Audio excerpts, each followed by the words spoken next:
aí, pessoal, tudo bem? Quarta temporada do Investimento à Beça já está no ar. Vamos falar bastante sobre economia, investimentos, óbvio, geopolítica. O mundo passa por um momento conturbado e a gente está presente nessa discussão, hein? Aguardo vocês. Abraço! Bom dia, boa tarde, boa noite. O programa pode ser gravado, não sabemos que horas você vê nesse programa, né? Hoje eu estou aqui com meu amigo Rafael Guevara. Tudo bem, Guevara? Como Tudo é que você bem, está? Hudson? Muito bem, obrigado pelo convite. Obrigado, muito obrigado. Rafael manja muito de mercado, sabe muito, é uma carreira, é jovem assim, mas é uma carreira longa, hein? Me diga uma coisinha, se apresenta um pouquinho, fala quem é Rafael Guevara. Bom, legal. Bom, comecei minha carreira há uns bons anos atrás, Né? no antigo Bank Boston, aí passei por Itaú, 10 anos de Votorantim, nos últimos 2 anos participei aí da montagem de uma asset e agora fui convidado aí pelo Asa Investments para me juntar ao time de estruturação de Asa, produtos. investe. Asa Investments, Asa. Você é produto há muito tempo, né, Rafael? muito tempo. Comecei assim no Bank Boston, aí passei por Itaú BBA, área de clientes institucionais, clientes private, clientes seguradoras, enfim, toda a gama de clientes eu já atendi. Então, aí depois passei para a área de estruturação de produtos líquidos, produtos estruturados, corretora, enfim, acho que Era só uma pergunta assim. O que, numa asset, o que faz uma pessoa de produtos? Antes da gente começar a falar de cenários, eu não sei o que, tá? bom, eu faço até uma brincadeira, né? O cara de produtos, assim, tudo que não é comercial e gestão acaba indo para a área de produtos. Então, assim, basicamente eu explico para as pessoas que eu converso, né? Faço algumas entrevistas. O cara de produtos numa asset é como se fosse um engenheiro de uma montadora, de uma empresa automobilística. Então, é ele quem faz toda a programação do produto, é ele quem desenvolve, acompanha o ciclo de vida desse produto. Então, é ele que vai saber se vai o pneu com a borracha A, a borracha B, como é que o carro vai se comportar a tal velocidade, e ele prepara esse produto tanto para venda quanto para a linha de montagem, que no caso aqui eu faço um paralelo com a área de gestão. Então, Tá. a área de produtos ela é quem faz o contato com todas as áreas, né, que criam esse produto. Então, vai desde o jurídico, então verificar todas as partes, as questões legais, fala com a área de risco de mercado para fazer todo o controle, né, desculpa, todo o controle do produto, o acompanhamento dos limites de risco, limite de liquidez, limite de exposição. É o cara que fala com o marketing, então, assim, como é que eu vou colocar esse produto? Né? É o cara que fala com a gestão, que é quem faz ali o dia a dia É do. para ver se a gestão está entregando mais ou menos, né? Exato. O cara de produtos, ele precisa acompanhar se a gestão está sendo feita conforme o mandato que foi definido ali por ele. Então, para ver se ela está tomando o risco adequado, para ver se ela está cumprindo os limites das regras que foram ali colocadas, além das regras legais que a gente tem muitas aqui no Brasil, né? Então, Paraíso da gente. ele vai seguir a regra das entidades abertas de previdência complementar, vai seguir as regras das entidades fechadas, enfim, tem uma série de regrinhas aí que o fundo precisa cumprir, e o cara de produtos faz todo esse meio de campo e coloca a parte da engenharia para os gestores também. Tá. Então me conta uma coisa. Para você desenvolver um produto, você precisa mais ou menos conseguir ler cenários aí e tal. Então vamos começar falando um pouquinho para a gente ambientar aqui a conversa. Como é que você está vendo esse cenário hoje econômico aqui? Brasil e mundo, hein? Como é que você está vendo isso aí? Bom, acho que para dividir, a gente tem uns dois cenários bastante complexos, né? Então, assim, a gente acaba saindo de uma pandemia onde toda a cadeia produtiva foi alterada, né? Então, a gente teve lá a crise dos semicondutores. Então, assim, você não consegue comprar um PlayStation 5 hoje, né? Porque falta isso. Você tem linha de Eu não produção. consigo. Olha, hoje está muito difícil. Eu fiquei sabendo que Eu não consigo ser mas é muito relativo. difícil. Os preços estão lá no alto, nas alturas, né? É, falta microprocessador para uma série de produtos de tecnologia. O que aconteceu basicamente? As pessoas tiveram que ficar em casa, não consumiam serviço, não viajavam, começaram a consumir bens de consumo. Então, era isso aqui, olha, celular para tudo quanto é lado, laptop, tablets, e ao mesmo tempo que a gente viu o lockdown principalmente na Ásia, né? A China teve uma política bastante restritiva de locomoção de pessoas. Então, esse lockdown afetou toda a produção, toda a cadeia de componentes eletrônicos. Então, ao mesmo tempo você teve um choque de demanda, né? Porque a demanda cresceu bastante. Então, hoje falta chips. Então, você vê aí grandes montadoras paralisando as linhas de montagem. Então, sim. E aí a gente começa a sair dessa pandemia. O que acontece? Guerra na Ucrânia. O mundo não está fácil, hein? Não está fácil. Então, assim, tudo isso mexe de novo em toda a questão da oferta, seja da entrega de grãos. A gente tem a questão do aperto do fornecimento de gás da Rússia para toda a Europa. Então, toda a situação internacional se complica e tudo isso bate aonde? Na inflação. Isso Hoje é um força. problema, né? Parece, para o mundo também, né? Sim, você vê o mundo inteiro com inflação altíssima, né? Então, assim, a gente aqui no Brasil que é experiente em inflação, a gente tem O muito a brasileiro conseguiu ajudar. arranjar um jeito de viver com inflação, né? O brasileiro não é fácil, não, né? Exatamente. Então, e aí, o que que essa inflação no mundo traz, né? Subida de taxa de juros. Então, assim, a Europa, acho que há 11, mais de 10 anos que não subia a taxa de juros.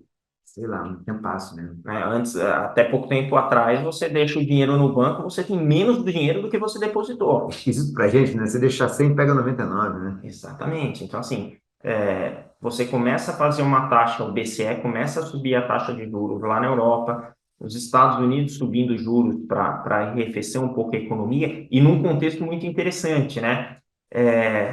Os funcionários americanos pedindo demissão. É curioso, né? Isso é muito curioso, mas isso é um pouco fruto também dos estímulos monetários que foram dados lá nos Estados Unidos. Então, assim, o governo americano mandava cheque pelo correio para as pessoas. Então, assim, o americano, o preço dos imóveis lá nos Estados Unidos está nas alturas. Então, existe a sensação de riqueza ainda nos Estados Unidos, nível de poupança. Curioso. Existe uma sensação de riqueza, com taxa de juros subindo, bolsa caindo, inflação comendo o salário. E assim, existem 2 vagas de emprego para cada pessoa procurando emprego nos Estados Unidos. É um dado interessante. Então, assim, tecnicamente, né, a gente que é economista, a gente fala que a recessão ela acontece quando você tem 2 trimestres seguidos de retração na economia. Só que, assim, os Estados Unidos tecnicamente estão em recessão, só que não tem desemprego. É esquisito, né? É muito Temos uma esquisito. recessão num país onde tem 2 vagas por demandante, por quem está Exato. procurando. Então, até esse termo recessão, ele é questionável, né? Então, assim, Muito. você tem a economia retraindo por 2 trimestres seguidos, mas você não vê isso batendo no emprego ainda. Então, a grande dúvida é até quando que o Banco Central americano vai ter que subir essas taxas de juros para segurar o controle dos preços. Eu vi gente falando aí que vai continuar subindo, né? Vamos Isso, ver. essa é a grande pergunta. Se vai subir 0,75, se eles vão acelerar para 1, qual que é o final do ciclo e por quanto tempo eles devem permanecer com essa taxa de juros um pouco mais alta. Aí a gente vê a Europa também subindo juros, e aí vem a questão da política monetária um tanto quanto única, né, da União Europeia, porque você tem países com política fiscal diferente, então você vê a situação, a Itália com gastos maiores, a Alemanha muito mais contida, a Holanda, né, tem ali o grupo de países mais sobrinas, digamos É, assim, né, então você vê esse grupo de países com um fiscal muito controlado, quando você sobe o juro na Europa, é perceptível aí uma cisão de percepção de risco entre os países que compõem a União todo mundo é Europeia. europeu, mas o título alemão o título alemão paga menos, né? Exatamente. É mais ou menos isso. Então, assim, como é que vai ser feito essa normalização, essa equalização do ponto de vista de risco, né? Dado que a política monetária é única, né? É, verdade. Então, tudo que a gente aprendia na faculdade, que você tem a política fiscal, política monetária, política cambial, você fazia tudo isso debaixo de um ente ou debaixo de um único governo, né? Na Europa, você tem governos que gastam de maneira distinta e a política monetária, a política cambial, ela é centralizada, né? Então, isso é interessante. A gente ainda tem ciclos para avaliar como é que isso se comportará, né? Então, são muito É. interessantes do ponto de vista mundial ainda, né? Então, E cria uma situação realmente complexa, né? Porque numa situação onde você está precisando aumentar a taxa de juros, você tem alguém que está meio com um país, vamos supor, só exagerando, meio com a corda no pescoço, e um outro que está super tranquilo, o que está tranquilo não, aumenta porque vem reduzir a inflação. Está com a corda no pescoço, não, vai devagar na Andorra aí, que senão o fiscal vai pro caco, hein? é isso. Então, assim, são povos distintos, né? A mesma coisa, eu lembro de algumas discussões no passado sobre, né, alguns governos aqui no Brasil mesmo falaram de ter a moeda única no Mercosul. Eu brincava que assim, olha, o Brasil não pode jogar com a Argentina que dá pancadaria. Então, assim, como é que a gente vai dividir a mesma moeda? Então, e lá na Europa, de alguma maneira, você tem isso, né? São povos distintos, aqueles que falam, olha, por que que ele está gastando e eu não, e agora eu vou ter que pagar pela gastança do vizinho? Então, de fato, a gente começa a ver essa questão, né, da Europa e é interessante acompanhar como isso vai se desenrolar. E aí tem toda a questão da Ásia, com a política lá da China, de zero Covid. Então, assim, tem uma pessoa com Covid, eles vão lá, fecham a cidade inteira, né? Então, isso faz com que os portos fiquem congestionados. Isso aí tudo leva a pressão, de novo, para preço. Então, do ponto de vista mundial, tem uma série de conflitos econômicos que a gente vai precisar acompanhar. É engraçado, né, Gabarão? Eu estou parando pensando aqui, né? Não me lembro a última vez que eu vi tanta coisa ruim no tabuleiro ao mesmo tempo, né?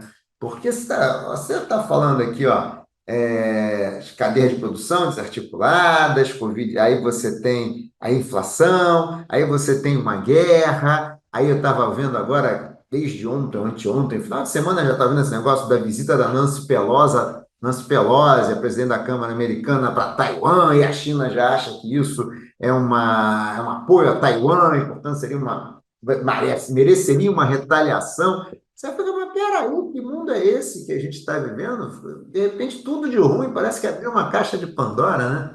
Exatamente. Há quanto tempo a gente não, né, na nossa geração, a gente não chegou a ver uma pandemia, né? Então, assim, é algo inimaginável isso, né? Era coisa do filme, né? É, eu me lembro daquele negócio do Ebola, aquele filme Ebola, década de 80, um Só negócio. falta a gente ter zumbi agora, né? Aí já estamos indo para o Walking Dead, né? Walking Dead. Então, o mundo de fato anda complexo, né? Então, assim, inflação, que é algo que os europeus não estão acostumados, o americano não está acostumado. Então, como é que isso tudo vai se equilibrar nesse médio, longo prazo? É muito interessante a gente acompanhar. Nossa. Agora vamos pensar então, agora um pouquinho para dentro do Brasil, tá? A gente veio um período aí muito bom, né? A bolsa subindo, não sei o quê. Tivemos a pandemia, a bolsa. Aí eu chamo, ela foi ao chão, subiu rápido também. E aí agora a gente está naquela situação de meio pasmaceira, meio caindo. Ao mesmo tempo, a gente vem vendo aí agora mais chegando próximo da eleição aí um clima que, pelo menos sem fazer nenhum juízo de valor, mas os números não aumentam. A gastança fiscal está aumentando. Você pode discutir o motivo é bom ou ruim, mas está aumentando. E como é que você vê esse cenário de Brasil? E primeiro, depois vamos falar um pouquinho de como é que você vê a bolsa, vai. Primeiro, como é que você vê esse cenário Brasil aí hoje? Então, bom, o Brasil, questão fiscal, ela acaba se impondo, né? Obviamente que a gente tem um ruído aí do ponto de vista eleitoral, só que a questão fiscal, ela vai ficando cada vez mais complicada, né? A gente tem um teto de gastos aí que ele congela muito a capacidade do governo gerir os seus gastos discricionários, né? Então, e aí, num momento de pandemia, tudo é motivo para a gente gerar um novo gasto. Então, tem vale caminhoneiro, tem o vale taxista, tem o vale gás, tem o vale... E, de novo, não estamos entrando no mérito aqui, né? As pessoas sofreram muito durante a pandemia. Só que quando a gente olha para o governo central, para as contas públicas, a gente vê que os gastos estão acelerando de maneira muito rápida, né? Então, a dívida pública ela tende a se acelerar. Ainda que a gente tenha feito a reforma, a mini reforma trabalhista, né, no final do governo Temer, a gente tenha feito aí a reforma da Previdência, o fiscal, esse tema fiscal ainda impera no Brasil. Então, e essa gastança não ajuda a gente a Até conduzir. impera porque a gastança também parece que faz parte do nosso DNA, né? Exato, a gente tem. Gasta primeiro, depois arranja dinheiro, né? Exato. E aí, agora, assim, independente de quem for eleito o próximo presidente, a gente vai ter um ano de 2023, 2024 muito difícil do ponto de vista fiscal. A gente tem lá o Bolsa Família, ou, Agora, né, Auxílio Brasil. o Auxílio Brasil de R$ 600. A gente já vê tanto o primeiro colocado quanto o segundo colocado já falando que quer manter o auxílio de R$ 600, que em princípio era para ficar até dezembro. Isso aí também é meio bola cantada, né? Quem vai ter coragem, né? Mas no meio de uma campanha, a primeira Exato. pergunta, você vai manter? Teria que responder, né? Sim. Sim, vou manter, sim, senhor, claro. Só que assim, a conta vai chegar no ano que vem, né? A gente está pensando até outubro agora, né? É. Está pensando com o bolso até outubro, mas o ano que vem tem o início de um novo governo. Então, assim, se for, né, o atual presidente, ele já vai enfrentar essa dificuldade que ele mesmo criou nesse governo. Se for um novo presidente, né, um novo o presidente Lula, ele vai ter que contar muito com o apoio da população aí como é que chama? Aquele período de graça, né? Ah, Quando tá. ele É entra, meio de lua de mel, né? a lua de mel para conseguir ajustar as contas. E aí não há o compromisso de nenhum deles com o teto de gastos. Isso preocupa muito o mercado, em um momento em que a economia não cresce como ela deveria crescer, e aí a gente tem que pôr os juros lá em cima para manter um pouco a ancoragem da A economia. inflação também, né, em patamares que fazia, não vou dizer que fazia tempo que no Dilma 2 a gente viu, mas tirando aquele ponto, fazia tempo que a gente não via inflação Mas a desse gente jeito. tem um ponto positivo, que a gente não teve nas outras eleições, que é um Banco Central independente. Boa, boa, boa observação. Então, assim, se a gente não tivesse um Banco Central independente nesse período eleitoral, certamente a gente teria mais volatilidade no mercado. Então, a gente tem um presidente lá que vai ficar até a metade do próximo mandato, Acho né? que é isso. Então, acho que vai até 2024 o mandato. Então, assim, teoricamente, está blindado de pressões, porque ele é independente e ninguém pode tirar o cara de lá. Então, É. isso ajuda a gente a navegar esse período eleitoral. É verdade, isso tem sido importante, eu acho que você falou disso agora, porque pensando aqui, tem sido importante, porque nessa briga contra a inflação, o Banco Central está meio sozinho, né? Porque do lado do fiscal, o lado do tesouro, ou o lado do governo, diz assim, é gasto, gasto, gasto. E ele fica ali com a taxa de juros tentando segurar a pressão em cima de preço, né? Ele está meio que trabalhando sozinho ali, né? E quando a gente verifica, a gente não tem alívio do ponto de vista cambial, né? A gente, até pouco tempo atrás, a gente teve até aquela frase do Guedes que dizia, se a gente fizer muita besteira, o câmbio vai para 5. Hoje a gente vê, o Ué, câmbio flutuando. Será, né? por que será que fizemos muita besteira, hein? Uma boa questão, hein? O dólar chegou a bater quase R$ 6, né? Então a gente hoje Lembro. teve uma flutuação, a gente tem uma flutuação bastante grande. Então isso ajuda, joga mais lenha na fogueira da pressão cambial. E aí eu preciso de mais juros, aí, enfim. E aí a gente gera esse círculo vicioso que complica bastante o cenário econômico. E como é que você avalia agora? Porque a gente teve aqui um período realmente, como a gente falou, um período de crescimento de bolsa, juro baixo, a bolsa saiu de 1 milhão de CPFs para 4,5 e de repente, digamos assim, o cisne, né? Ele virou lá um patinho feio. Como é que você está vendo aí os investimentos, não só bolsa, investimento de risco, vou falar, bolsa e renda fixa e crédito privado. Como é que você está vendo esse cenário desses dois, a classe de ativos aí? Tá? Primeiro, em relação ao aumento do número de pessoas físicas na Bolsa, isso é muito reflexo da taxa de juros que a gente levou até 2%. Parece que 2% foi pouco, foi assim meio baixo, Ou por muito tempo, né? Talvez.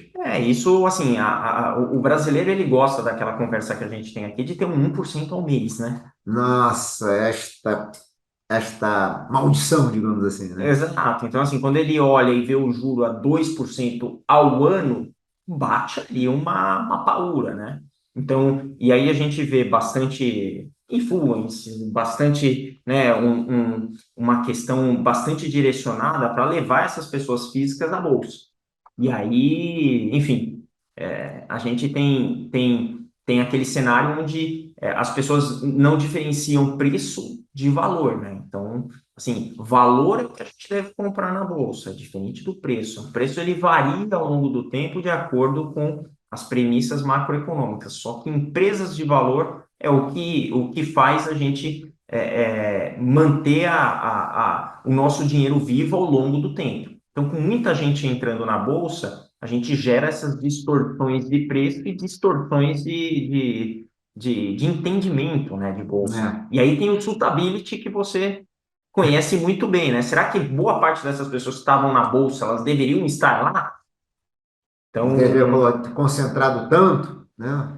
Também tem isso, né? Ela devia até poderia estar, mas com um percentualzinho menor, né, da carteira. exatamente. Então, e aí quando a gente olha para juros subindo, uma série de projetos eles vão ficando para trás, né? Esse é o princípio básico de desaquecimento da economia quando a gente sobe juros.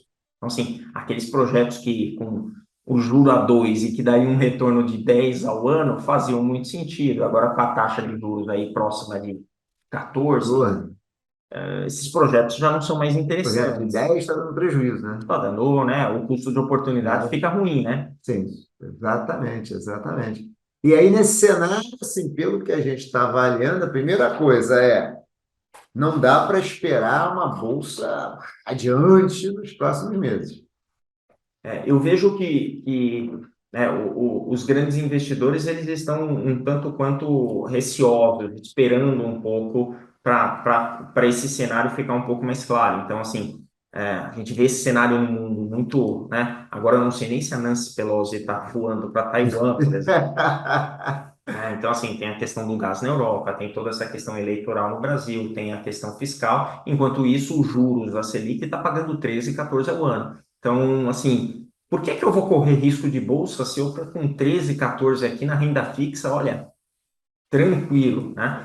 Aí quando você vai para o investidor pequeno, né, o médio, ele ainda tem lá a proteção do FGC, você tem todas as corretoras. Aí já é o crédito privado, já, né? Exato. Então ele começa a falar o seguinte: o que tem um pouco mais de dinheiro, não vou pulverizar no crédito privado aqui, vou ficar na renda fixa. Então, esse custo de oportunidade para sair da renda fixa para a renda variável, hoje ele está mais pesado, né? Então, Você tem que ter, faz de conta, né? Tipo, pô, eu posso ganhar 13%, né? Se for crédito privado, mais, né? Sem correr risco com a FGC, como você falou, dada ali a proteção da FGC, faz sentido eu entrar na bolsa para talvez pegar um ramp-up aí, talvez, se não, quem sabe até perder dinheiro. e esse pensamento ainda é de uma pessoa que tem uma educação financeira acima da média hoje do que a gente encontra no Brasil. Tem muito investidor, pessoa física, pequenos investidores que estão machucados, né? Então você vê ações aí, você pega aquelas queridinhas do mercado, aquelas empresas de tecnologia sofreram demais. Nossa, banho de sangue, né? Então teve ação aí caindo 60, 70%. Então assim, né, assim, empresa do varejo, teve muita gente que comprou aí, bom, podemos falar aqui, estamos amigos, a Magalu, por exemplo. Sim. Então, pessoa que entrou sem tanto conhecimento, ou sem estar preparada para estar naquele papel e ficou machucada, não quer voltar para a bolsa tão cedo, né? Então, esse é um Verdade. pouco do efeito colateral de não fazer uma leitura perfeita do ponto de vista de risco antes de indicar para as pessoas entrarem na bolsa, né? Não, e tem um pouco esse negócio, você falou do sutability, que eu acho também, eu sempre me incomoda um pouco quando eu ouço aquele tipo de comentário, ou aquele tipo de dica de isso é bom, ou isso é ruim. Mas é bom ruim para quem? Né? Ah, a bolsa tá boa. A bolsa tá boa por quê? Ah, porque vai render muito. Mas eu tenho apetite para esse risco? Você conhece meu horizonte financeiro? Você sabe quanto é que eu tenho de disponibilidade realmente? Né? Então, assim, como não tem nada em termos absolutos que é bom ou ruim investimento, tudo é relativo, relativo em relação a quê? A você é o seu momento de vida. Então, me incomoda muito esse negócio de compra isso, compra aquilo, isso é bom, isso é ruim. O ruim depende de cada um, depende do bolso, do estômago e do coração de cada um, né? Exatamente. Então, é, a gente teve, né? A CVM está bastante atenta a isso, até a própria Lima, né? Tem aperfeiçoado os controles, mas ainda assim a gente vê uma falta de cultura financeira, de educação financeira muito grande, e isso traz efeitos colaterais aí na poupança da população, e ainda assim a gente tem um volume muito grande de gente na poupança, né, Hudson? Então, Poupança é. Você sabe que eu, quando era pequeno, eu sou mais velho que você, né? Tinha uma propaganda que era a do cofrinho. Que negócio tinha as propagandas e tal. E é impressionante, eu acho que isso foi o caso de maior sucesso de marketing e propaganda de investimento que eu vi. Como todo mundo na década de 70, eu me lembro, meu pai passava nas casas de poupança, que tinha uns negócios, né, cacá de poupança, e eram várias, né? Aí tinha uns monte de cofrinho, a gente pegava, levava os cofrinhos para casa, e a gente, tudo que era moedinha, e todo mundo fazia isso. Eu acho, de alguma maneira, tem a simplicidade da poupança, assim, mas acho que foi uma campanha muito bem sucedida. Porque realmente, poupança é o que você falou. É um caminhão de dinheiro que está lá e, assim, parece que é um quase indiferente. A taxa de juros tal está baixa, a bolsa tal está... É quase que tá, estou aqui também. parece como comprar imóvel, né? O É, brasileiro tem essa cultura de acumular imóveis, né? também. É curioso, isso é verdade. Então, e aí a gente vê, fazendo o link aí com a bolsa, né? A gente tem aí os fundos imobiliários que mostram um pouco da situação como está o mercado, né? Você vê fundos de tijolo aí sendo negociado às vezes com 50, 40% de desconto em relação à avaliação patrimonial. Então, com essa subida de taxa de juros, esses fundos sofrem um pouco nesse período. Então, eu vejo que tem bastante oportunidade nesse segmento também. Então, vamos falar um pouco disso, então. Hoje em dia, a gente já falou aqui que a Bolsa está, né? Bom, fundo imobiliário. E aí, como é que um investidor fica pensando assim, está na hora de comprar? Não está na hora de comprar. Eu sei que também é difícil e tal, mas não tem uma resposta pronta, eu sei disso. Mas assim, quais são os insights que você podia trazer aqui para quem está pensando assim, será que está na hora de comprar? Você falou de Magalu e eu sei que está todo mundo falando, né? Porque Magalu vira aquele, né? Magalu quer mais, blá, blá, blá, blá. O fundo imobiliário. Está na hora de comprar? Não está na hora de comprar. Primeiro, aquela questão que a gente sempre fala, né? Isso depende do coração, da cabeça e do momento de cada um. Mas, assim, eu vejo algumas boas oportunidades em bolsa. Então, é, tudo isso, toda essa questão mundial se resolvendo, porque, assim, em algum momento vai ter que resolver, né? A O mundo questão não pode ver em crise a vida inteira. não vai viver em crise a vida inteira. A guerra com a Ucrânia não vai durar a vida inteira, né? A pandemia, Não, e também tem uma coisa, né, Guevara? Tudo naturaliza. Já se a guerra durar muito mais tempo, o nego também vai esquecendo, vai dando. Com o tempo, a sociedade vai dando um jeito de se articular no entorno, né? exatamente. Então, eu vejo boas oportunidades de empresas de valor em bolsa. Então, como os próprios fundos imobiliários, né? Então, você vê fundos aí, conversando com um amigo de mercado ontem, se você olha bem avalia cada um dos imóveis que está dentro de cada um dos fundos, você vê oportunidades gigantescas, você vê imóveis assim, em boas regiões sendo precificado ali pelo mercado. Aí há valor de mercado, às vezes a 5, 6 mil ao metro. Não dá nem o custo de reposição daquele imóvel. Tá. Então, quando você pensa a longo prazo, esses fundos imobiliários, além de te pagarem yield interessante, eles ainda têm um ganho de capital interessante para atingir aí no curto, médio prazo. Tá? Então, Tá. nos fundos imobiliários, se você fizer uma curadoria ali, você vai achar boas oportunidades. Tá? Então, isso é uma coisa. No mercado, nas ações, agora saindo do IFIX, né, indo um Tá. pouco para o... O FIX é o índice dos fundos imobiliários. Verdade. Tá. Então, É. saindo aí desse É o Ibovespa dos imobiliários. o Vai. Ibovespa Índice dos dos imobiliários. imobiliários. Tá. Então, saindo um pouco do IFIX, quando a gente vai para aí as ações mesmo, para o Ibovespa, IBX, e Small Mid Cap, a gente vê bastante oportunidade em bancos, que o sistema financeiro brasileiro ele é bastante sólido, então, assim, paga um nível de dividendo bastante interessante. E mais que eu posso dizer? Tem que procurar. Tem que procurar. Tem que procurar, As né? oportunidades existem e o mercado tá bastante machucado. Então, eu acredito também que com a definição aí do período eleitoral, né, toda essa questão eleitoral for resolvida, aumenta o interesse do investidor estrangeiro. Então, Essa é uma alavanca que está meio prejudicada também, né? exato, o investidor gringo quer esperar para ver o que vai acontecer. Todo esse ruído de urna eletrônica, enfim, toda essa questão política incomoda muito o estrangeiro. Você explicar para ele, né, que, enfim, tudo que está na mídia agora, que tem o próprio presidente questionando a urna eletrônica, esse descompasso entre judiciário e executivo, tudo isso incomoda muito o investidor estrangeiro e faz ele ficar muito reticente.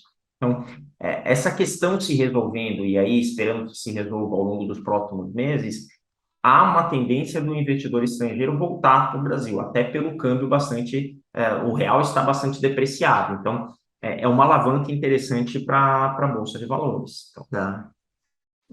Pegando um gancho disso aí, camarada, 2023. Eu tenho ouvido algumas pessoas falando, não, 2023, a situação fiscal está meio com. O meu acha que 2024 está mais complicado. Tem gente que acha que não. Você tem que passar, tem que acertar o 2023, senão dali para frente estamos na roça. O que você acha? 2023, você acha que a gente tem um cenário de muito complicado, vai ser um ano ainda de muito aperto e tal, ou você acha que a gente vai ter alguma descompressão?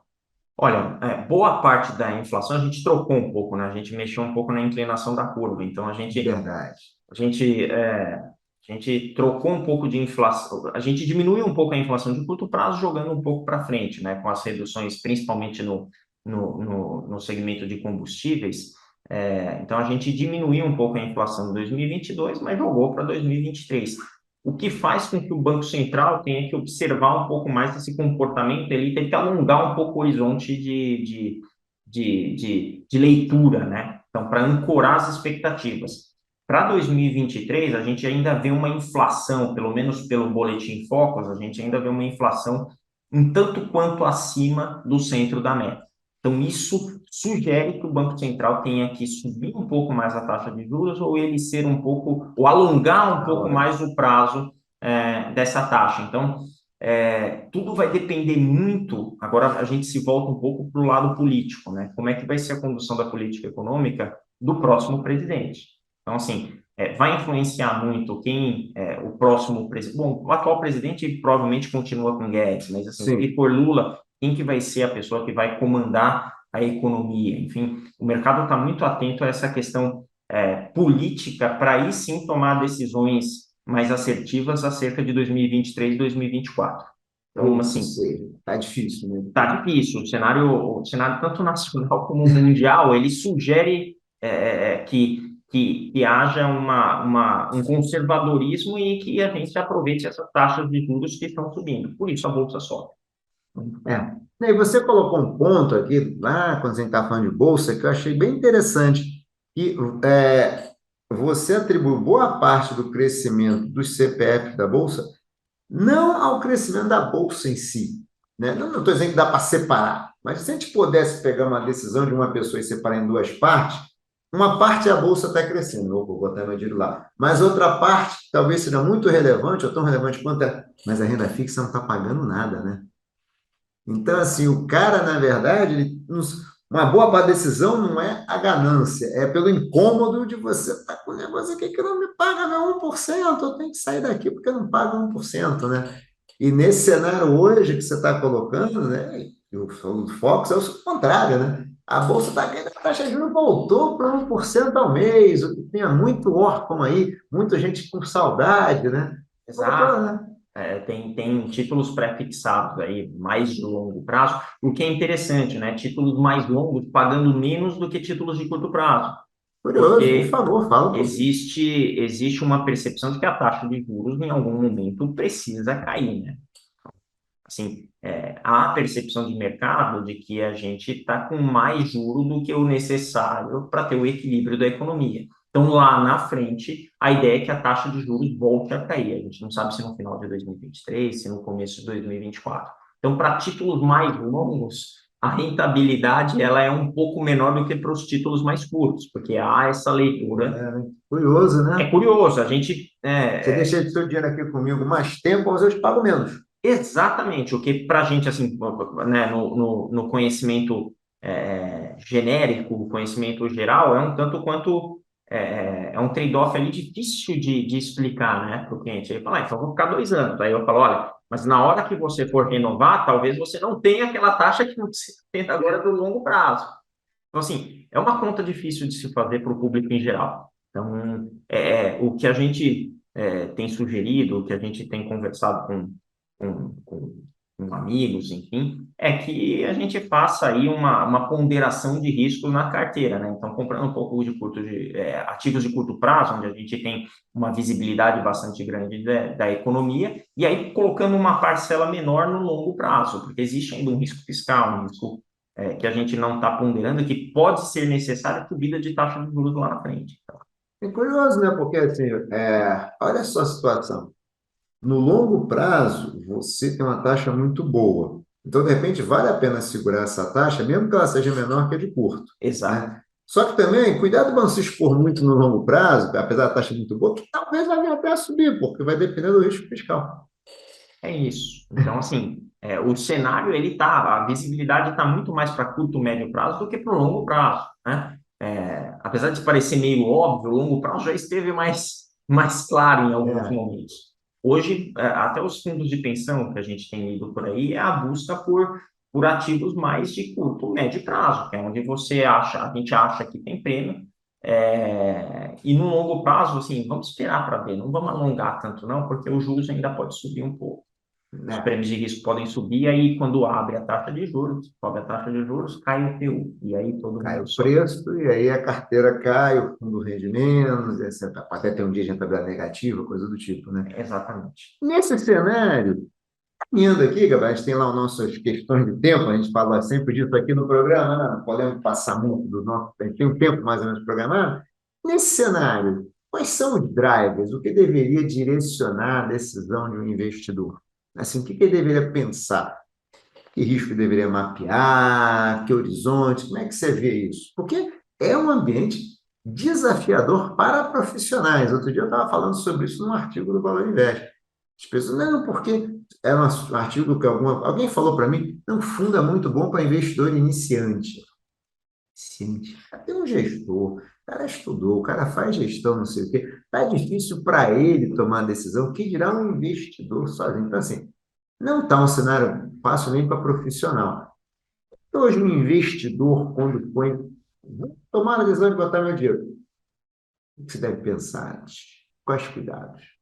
Acho que a primeira coisa que a gente deve recomendar é fazer a reserva de emergência. Então, assim, primeiro tem aquele recurso guardado no que a gente chama de cash and cash equivalent, é o que tem a menor variação no tempo. Então, assim, o mais fácil de você transformar em caixa. Então, são ativos com liquidez diária, ativos com baixo risco de crédito, ativos de renda fixa e geralmente indexados ao CDI, né? Então, Aliás, assim, até o fundo dele. até o fundo DI, os fundos. Hoje a gente tem opções no mercado até de fundos com taxa zero, risco de tesouro. Esses são fundos, são boas opções para você fazer ali a sua reserva de emergência. Depois, planejamento. Qual a expectativa de você utilizar esse dinheiro?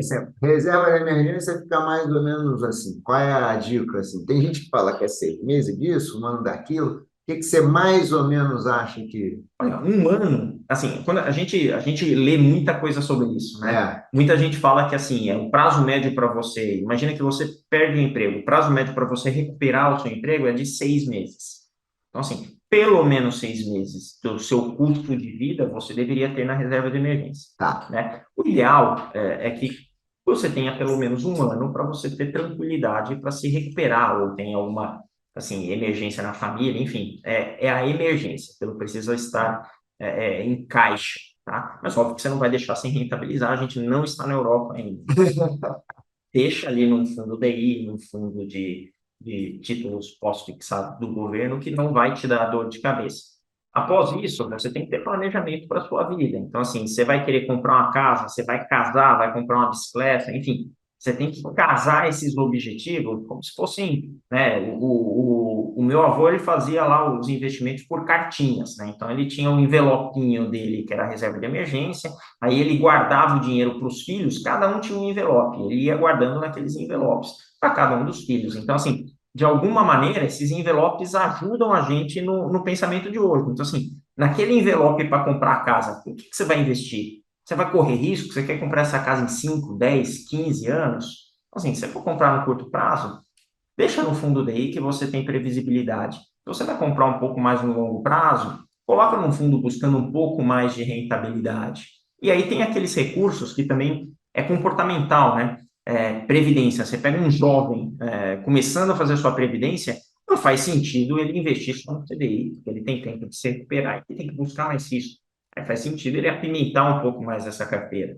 Então, assim, e normalmente você conversa com as pessoas, o que elas falam? Esse meu recurso de previdência é o que eu não posso perder. Então, ele não toma risco na previdência, que é por um ativo que ele vai usar dali 30 anos. Então, assim, é um pouco incoerente, né? Então, a sugestão é sempre você ter essas caixinhas, a sua reserva de emergência, a sua formação de poupança de longo prazo para fins previdenciários. Então, temos que pensar nisso. O Brasil é um país que está envelhecendo e a gente está envelhecendo antes de ficar rico. Então, a gente já perdeu o bônus demográfico da economia. Então, assim, previdência é muito importante e isso prova que o brasileiro está atento com o crescimento do investimento em previdência. A gente olha a previdência aberta lá no ranking de gestores da Ambima, é a classe que mais cresce. Então, previdência. E depois você fazer os seus envelopinhos que correspondem aos seus objetivos de longo prazo, médio e longo prazo. Gostei dessa sua história do envelope, hein? Tô achando que vai ser até o nome do episódio, hein? Gostei, não, porque é verdade. Eu acho que isso tem um negócio de contabilidade mental que é muito bom. Primeiro, você conseguiu juntar a questão do objetivo, um envelope para cada objetivo. Você conseguiu materializar aquilo em alguma coisa que é o envelope, você vê, tangibiliza, né? Um envelope para cada coisa. E aí, só retomando o que você falou para deixar claro, é a questão do planejamento. Você só sabe quais envelopes você tem, quanto são em cada envelope, se você se planejar. E aí o planejamento, ele é muito importante. Meu amigo Guevara, para a gente terminar hoje o nosso bate-papo, fala um pouquinho do que você acha. A gente já falou aqui do planejamento financeiro. É realmente importante? Na tua experiência com clientes ao longo da vida e tal, você consegue falar entre quem teve e quem não teve planejamento, quem se cuidou de pensar um pouquinho? Porque planejamento para e pensar, né? É chato, né? A gente estava falando aqui de atividade física antes de começar a gravar o episódio. Tem que dedicar um tempo para aquilo, tem um certo sofrimento, parar, pensar, pô, vou ter que deixar. O que é que você diz assim? Realmente o planejamento faz diferença? Faz muita diferença, ainda mais num país de taxas de juro assim, historicamente altas. Então, assim, você se diferenciar entre um tomador de empréstimo e um poupador faz uma diferença absurda, né? A gente brinca que até pouco tempo atrás você tomava empréstimo para fazer um financiamento residencial, para você comprar a casa própria, pagava 12, 13% ao ano. Você fala isso para um estrangeiro, para um americano que paga já até antes um pouco antes de começar a subir a taxa de juros agora nos Estados Unidos, você conseguia tomar crédito para mortgage a 2% ao ano, para 30, 40 anos. No Brasil, você tomava a 12%. Hoje, você consegue achar aí no custo efetivo total na casa dos 10%. Né? E, por outro lado, você consegue investir no CDI, no título do governo, teoricamente a taxa livre de risco, a 13%. Você abre uma boca de jacaré aí, absurda, né, Hudson? Então, assim, planejamento no Brasil é fundamental. Esse é o princípio básico, a diferença de taxa de juros e a diferença entre você ser um tomador e um poupador. Isso é o que eu sempre coloco. E aí... Tomador é o cara que toma empréstimo, está isso, pagando juros, e o doador é o cara que empresta o dinheiro e aplica no CDB, coisa do tipo. Tá. exatamente. Então, assim, essa diferença entre esses dois perfis é fundamental.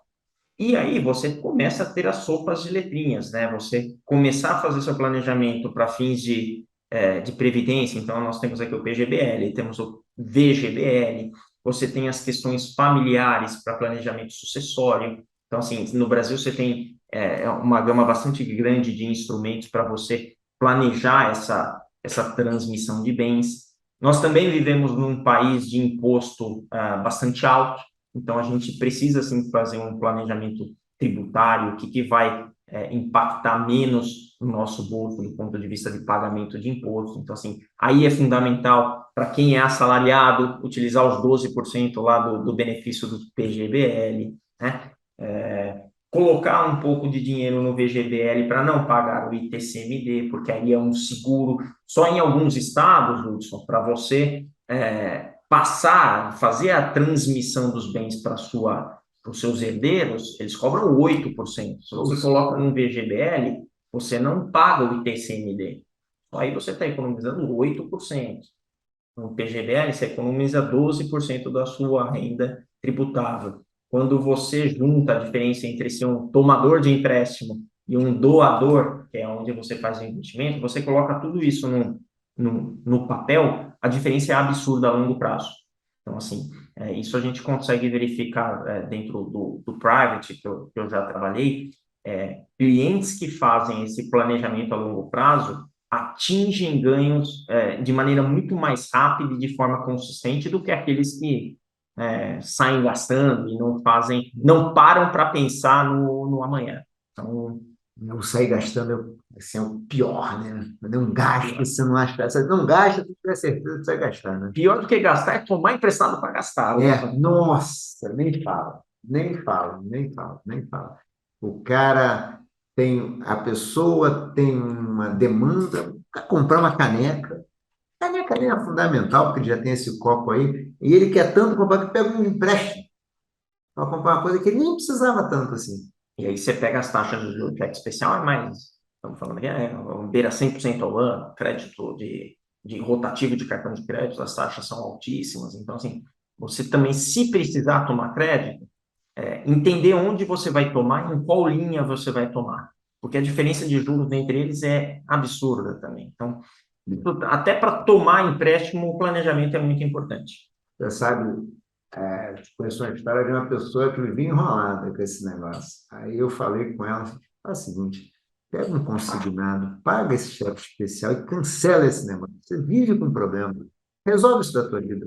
Pega um consignado, quita ele e cancela. Espero que ela tenha feito.